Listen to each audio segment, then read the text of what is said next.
কলকাতার এক পুরনো অ্যাপার্টমেন্ট, নাম সুবর্ণ টাওয়ার।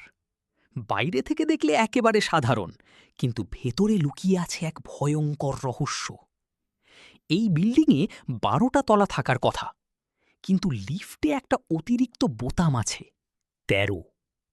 অদ্ভুত ব্যাপার হলো, কেউ কখনো 13 তলায় যায় না, আর যারা ভুল করে চাপ দেয় তাদের সঙ্গে কিছু একটা ঘটে। এই গল্পের নায়ক অর্ণব। নতুন চাকরির জন্য সে কলকাতায় আসে এবং ওই অ্যাপার্টমেন্টেই একটা ফ্ল্যাট ভাড়া নেয়। প্রথম দিন থেকেই সে কিছু অদ্ভুত জিনিস লক্ষ্য করে।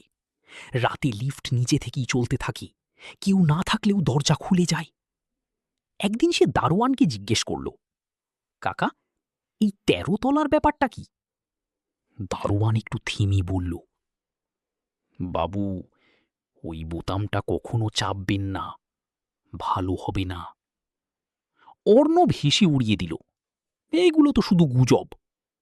কিন্তু সে জানত না তার কৌতূহলই তাকে বিপদে ফেলবে। এক রাতে প্রায় 1টা বেজে গেছে, অর্ণব অফিস থেকে দেরিতে ফিরছিল। পুরো বিল্ডিং নিস্তব্ধ।